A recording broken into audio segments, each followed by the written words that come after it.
selamat datang di Ninecast. Hari ini kita akan membahas tentang Kerangka Wertuk. Nah, saya Filsya. saya Firza, dan hari ini kita kedatangan dua tamu spesial nih, yaitu Bapak Yan dan Ibu Dia. Halo. Gimana nih kabarnya Bapak Ibu? Baik-baik. Lumayan nih lagi sibuk ngajar. Ibu Dia Dia? gimana? Lagi sibuk bersenang-senang aja dengan peserta didik. Kalau kita langsung bahas aja mengenai Wertu gimana? Siap kan? Karena kita nih punya beberapa pertanyaan nih yang sangat menarik untuk dibahas. Waduh, siap nggak ya? Penasaran nih. Kita langsung aja ya. Boleh. Saya nanya dulu ke Pak Ian deh ya. Oke. Menurut Bapak nih, cara memastikan tujuan pembelajaran yang ditetapkan relevan dengan kebutuhan peserta didik itu seperti apa? Oke, jadi sebenarnya tujuan pembelajaran yang dirancang itu harus dipertimbangkan tahap perkembangan dan tingkat pencapaian peserta didiknya. Lalu berpihak pada peserta didik dan menuntun mereka pada kekuatan kodratnya, dalam arti tujuan pembelajaran disesuaikan dengan kebutuhan peserta didik. Jadi intinya itu kita sebagai guru harus menyesuaikan dengan kebutuhan peserta didik. Peserta didik butuhnya apa, kita yang menyiapkan kebutuhan tersebut. Jadi tujuannya itu dari kebutuhan peserta didiknya ya Pak ya? Iya. Ya, oke. Kalau menurut Ibu Dia, hasil yang diperoleh dari kegiatan pembelajaran yang Ibu Dia telah lakukan tuh kayak gimana sih? Jadi menurut saya itu tujuan pembelajaran tercapai sesuai dengan yang kita rencanakan.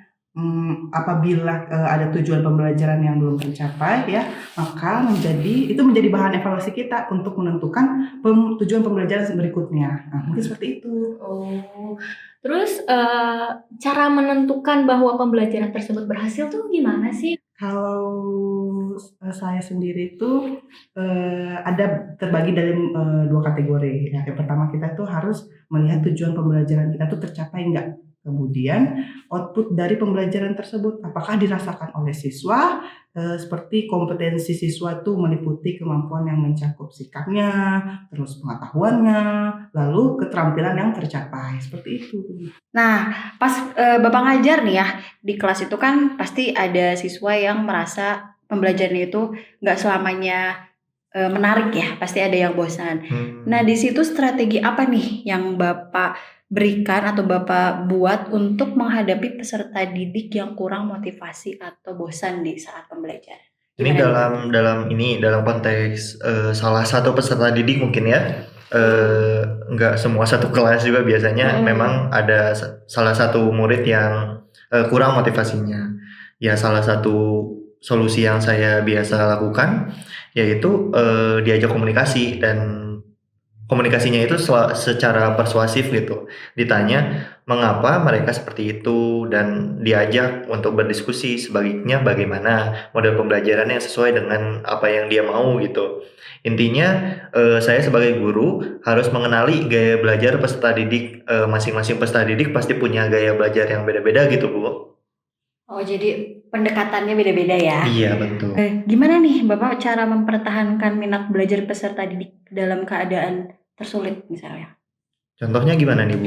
Contohnya kayak gangguan kecemasan. Kalau gitu gangguan gimana? kecemasannya. Ketika menemukan strategi dan model pembelajaran yang sesuai dengan kondisi dan keadaan peserta didik, sebaiknya guru tidak merubahnya gitu. Karena setiap peserta didik memiliki cara dan gaya yang berbeda. Jadi walaupun muridnya ada gangguan kecemasan, kita tanyakan dulu apa yang membuat dia nyaman, bagaimana pembelajaran yang membuat dia nyaman, supaya anak didiknya lebih menarik dan dapat mempertahankan minat belajar si peserta didik tersebut gitu, Ibu. Oh gitu. Ya, nah kita langsung lanjut ke pertanyaan berikutnya, yaitu aku mau nanya masih ke Bu Dia. Aku mau nanyanya kegiatan pembelajaran apa yang dapat mengeluarkan semua kemampuan peserta didik yang telah dikembangkan setelah melakukan berbagai macam praktikum. Nah, kan kita nih pendidikan ya Bu ya, di sekolah tuh biasanya kalau praktikum kalau nggak salah ada dua ya, project based learning dan teaching factory nih yang sekarang lagi hits. Kalau menurut Budia itu gimana sih? Oh, oke. Jadi biasanya sebelum kita melakukan kegiatan pembelajaran itu kita sesuaikan dulu dengan minat bakat dari siswa kita. Jadi karena tidak semua siswa memiliki minat dan bakat yang sama, nah peserta didik siswa itu harus sudah menemukan passion mereka, ya. Maka mereka akan mengeluarkan semua kemampuan, skillnya ya dalam praktik, baik di model pembelajaran teaching factory ya atau TEFA maupun PJBL sendiri. Nah, misalnya kalau siswa itu memiliki passion di kewirausahaan maksud saya, nah berarti dia akan memfokuskan di situ, dan juga ada siswa yang memiliki passion di bidang produksi. Selanjutnya gimana sih cara ibu membimbing peserta didik dalam memilih menggunakan sumber belajar yang relevan? Oke, jadi biasanya itu siswa ya sebelumnya itu diberikan stimulus ya untuk menentukan sumber belajar yang akan mereka gunakan. Jadi sehingga siswa dapat menentukan sendiri bagaimana gaya belajar mereka sesuai dengan kebutuhan tanpa harus yang diintervensi oleh guru. Oh, oke. Ternyata jadi guru itu menarik ya, Sa. Menarik banget. Jadi gimana, Sa mau jadi guru? Kayaknya Seru ya? seru sekali. Karena bisa ini ya ketemu sama berbagai macam karakter anak-anak yang terus selain itu skillnya juga diasah. Itu kayak Seperti apa yang tadi dijelaskan oleh Pak Yan sama Budia ya. benar, itu menarik banget. Oke. Lanjut ya, Pak. Boleh. Gimana? Apa nih? Masih siap nih untuk ditanya sama kita, Pak? Kalau haus boleh kalian minum dulu. Siap dong. Oke, saya tanya ke Pak Yan ya. Bagaimana cara Bapak memberikan arahan kepada peserta didik nih dari hasil perbaikan produk dan refleksi pembelajaran agar dapat ditingkatkan? Nah, biasanya kan kalau murid itu kalau praktek Bapak memberi masukan seperti itu. Nah, gimana ini anak untuk bisa memberi arahannya seperti apa? Iya, berarti evaluasi ya. Betul. Jadi sebelum memberikan evaluasi dan penilaian tersebut, siswa pasti diminta menjelaskan proses pembuatan produksi. Siswa diminta menilai sendiri apa yang menjadi kekurangan dan kelebihannya ketika melakukan proses pengolahan. Setelah itu, saya sebagai guru memberikan penilaian dan evaluasi supaya peserta didik dapat meningkatkan produknya menjadi lebih baik lagi. Jadi evaluasi yang kita lakukan itu pasti sesuai sama apa yang terjadi di lapangan. Tetapi sebelumnya, saya sebagai guru meminta terlebih dahulu peserta didik untuk mengetahui kelemahan dan kelebihan produk mereka yang mereka buat itu. Berarti kalau hasil praktikum anak-anak sudah pasti bagus dong ya, karena kan masukan dari Bapak banyak mengoreksi ke hal yang lebih baik lagi. Iya, sebetulnya ya itu gimana peserta didiknya ya. Kalau misalnya peserta didiknya mampu dan memiliki passion di bidangnya, ya pasti mereka berbuat semaksimal mungkin kayak gitu. Aku mau nanya dong Pak Yan. Gimana sih umpan balik yang Bapak berikan kepada peserta didik atau siswa setelah melakukan pembelajaran? Umpan balik ya, mungkin kayak angket gitu ya. Saya biasanya ngasih angket, isinya tuh evaluasi pembelajaran, yang ada evaluasi diri, ada evaluasi strategi pembelajaran, kayak gitu Ibu. Terus cara Bapak mengarahkan siswa dalam penyempurnaan lebih lanjut dalam hasil evaluasi itu gimana sih? Kan katanya dari angket ya. Setelah itu hasil dari angket itu Bapak implementasikan atau bagaimana? Oh, hasil dari angket itu ya saya kembalikan lagi biasanya ke siswa supaya siswa dapat berpikir secara kritis tentang apa yang telah mereka buat atau lakukan. Apabila hasil evaluasi mengarah kepada kebaikan, maka dipertahankan, dan apabila mengarah pada kekurangan, lebih baik disempurnakan dan diperbaiki, seperti itu. Oh, begitu. Berarti kalau di sekolah sekarang angket-angketnya berbentuknya online ya, Pak? Rata-rata sih online sih, biar gampang gitu ya Ibu. Kebetulan di sekolah saya juga ada wifi gitu, jadi bisa diakses sama semua siswa. Oke, saya akan berlanjut bertanya ke Budia nih ya. Ibu, kalau mengajar itu kan pasti semua murid itu berbeda-beda nih ya. Iya benar. Nah, bagaimana Ibu menyesuaikan pembelajaran untuk memenuhi kebutuhan peserta didik yang berbeda-beda tersebut? Kebutuhan peserta didik ya Bu ya. Betul. Jadi biasanya tuh sebelum pengajaran guru-guru itu melakukan asesmen atau penilaian terlebih dahulu. Maka dari itu pentingnya pengajaran berdiferensiasi atau pembelajaran yang berbeda-beda, yaitu pengajaran yang kita itu menyesuaikan kebutuhan belajar setiap peserta didik gitu. Gitu. Kalau asesmen itu seperti apa ya Bu? Kita kan orang radio ya Bu ya. Oke, Gimana, Bu? biasanya tuh kita menggunakan strategi berbasis proyek ya. Jadi di mana siswa kita itu mengembangkan keterampilan berpikir kritis ya, terus kreatif dan inovatif, mengembangkan sesuai dengan keinginan mereka dan problem solving melalui tugas atau proyek yang diberikan dari gurunya begitu. Karena di SMK itu banyaknya praktek ya Bu ya. Iya, karena harus bercermin kepada industri. Oh gitu, iya. Nah, ini udah kita mau di penghujung pertanyaan terakhir. Oh nih, gitu, Bu. gak kerasa ya? Iya. Nah, Nah, banyak pertanyaannya Bu. oke. Kalau gitu nih ya, coba dulu jawab pertanyaan saya dulu ya. Ini mungkin saya mau bertanya dulu kepada Bapak Yan. Ya, bagaimana sih cara Bapak nyusun materi pembelajaran biar peserta didik ini bisa memahami konsep secara sistematis atau ya bertahap lah ya? Memahami konsep secara bertahap dan sistematis ya. Oh, biasanya itu ada di modul ajar sih. Saya mengikuti modul ajar yang saya susun.